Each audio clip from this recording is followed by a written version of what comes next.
I'm coming out here to the party shack where I've got the fat tire bikes parked for now. We're going to take a quick ride around the property. You got to open up that door.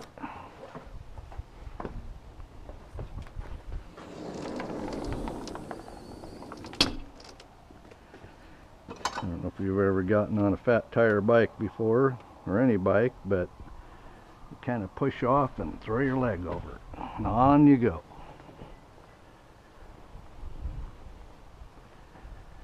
This is a little bit smoother than walking, I believe. I might be huffing and puffing here pretty quick, but we'll give you a tour anyway. The wood here is fallen trees from the wind. I've got this bunch right here to cut up for firewood, that one for the sawmill.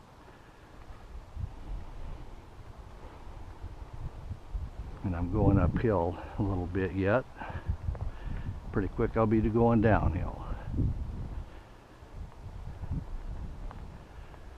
And as you can see by the sign I had to put up, I've got trespassers, neighbors riding their horses. They're not actually neighbors, they just board their horses there.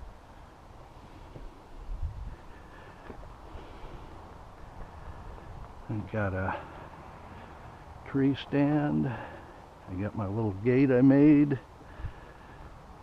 brush pile.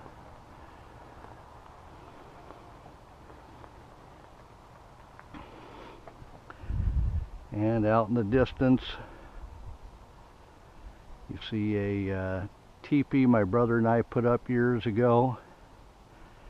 We used too big of logs, had to put it up with a tractor. That was a little bit too big, but it was fun learning.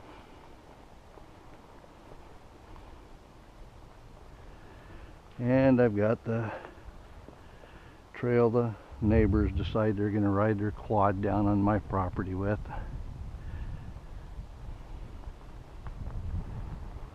And we're going downhill, so we're picking up speed. Low bridge.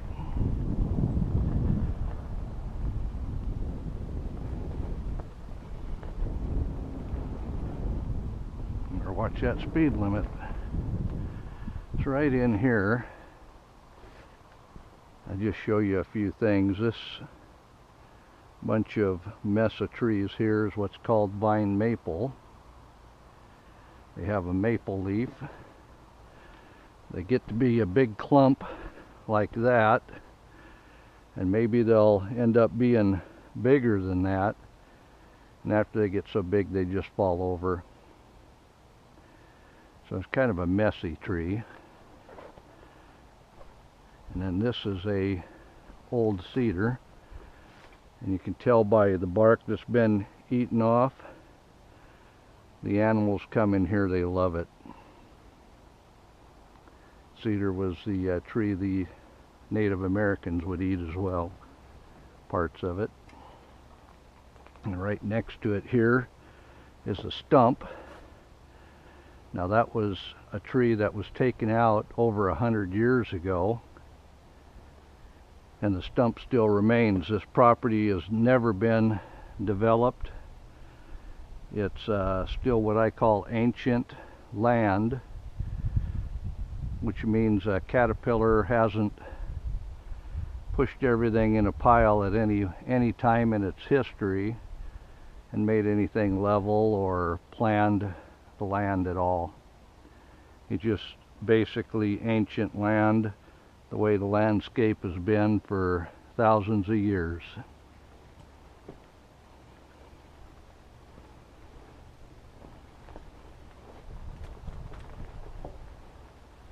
And this bunch of trees here, these are the wild cherry trees, and they're just all through here. For as far as you can see, it's all wild cherry in this area.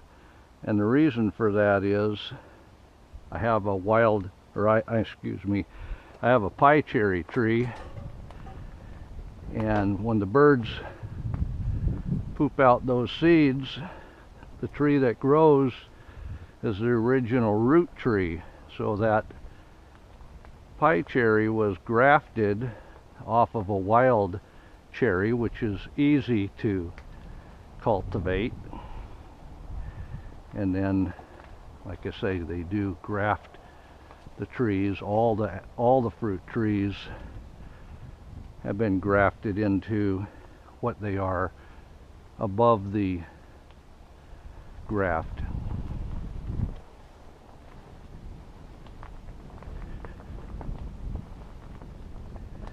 And we're still going downhill a little bit.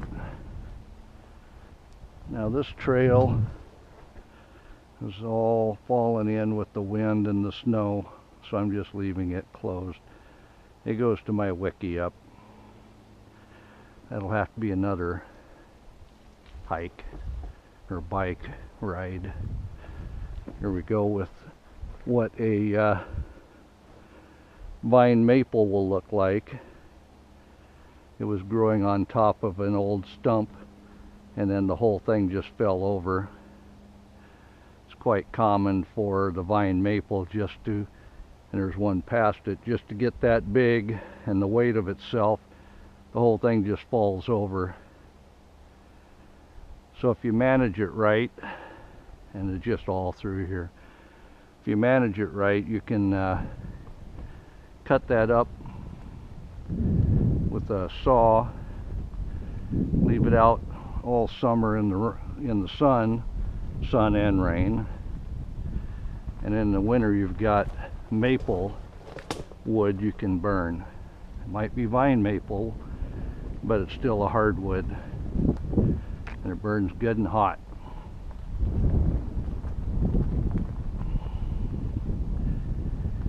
And this trail does twist around through the woods.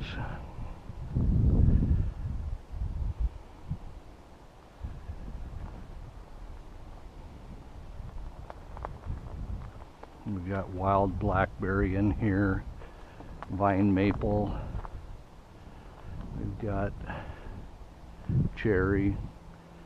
Here's another example of vine maple. Plenty of that around here.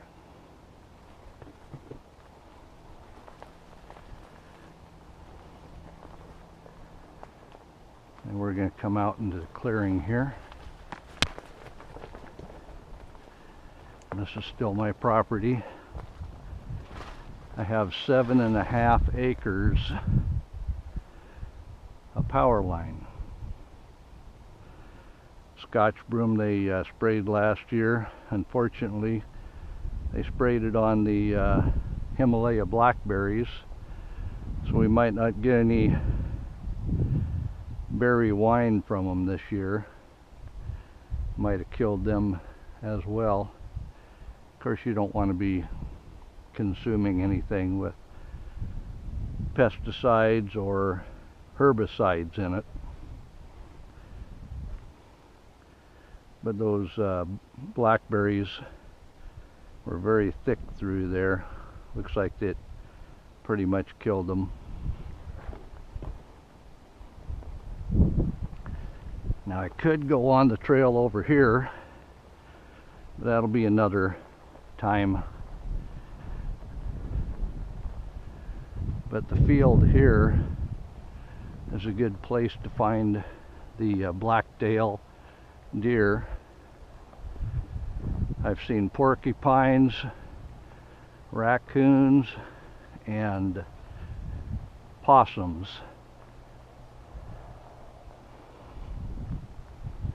In this field.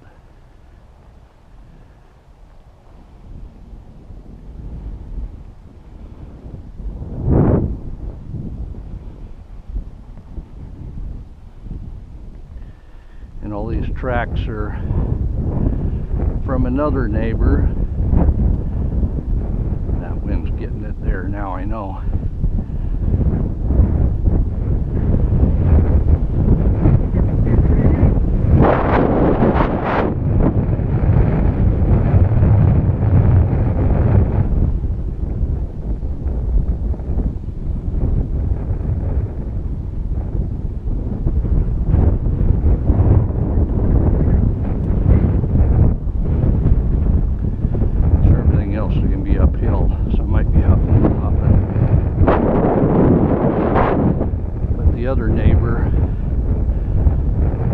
side of me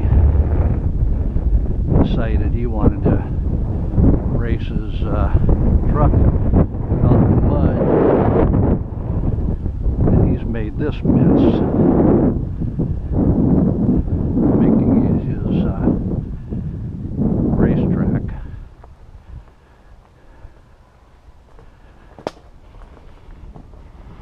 But I got a big tractor, and it can move a 2-ton log, so I put that. This is 100 feet on my property with a no trespassing sign on it, and so far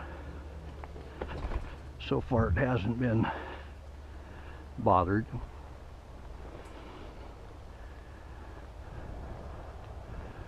We got lots of vine maple and wild cherry leaning. We've got fir trees and Douglas fir, but a lot of garbage trees.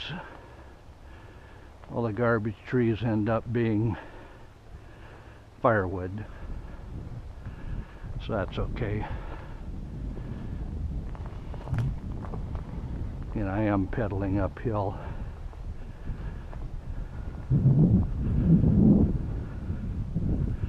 And I'll stop here. This trail goes back over there where I started,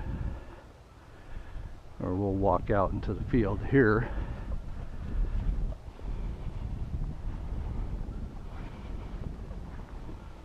See the containers here from one of my brothers.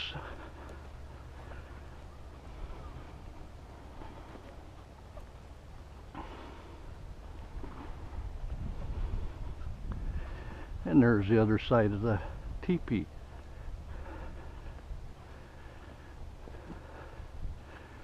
So way down yonder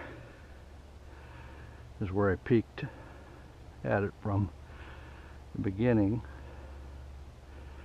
I didn't go all the way to the back of the property. I'll save that for another ride.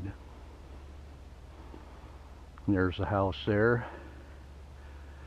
So I think I'll leave you here. That way the video is only 13.5 minutes long.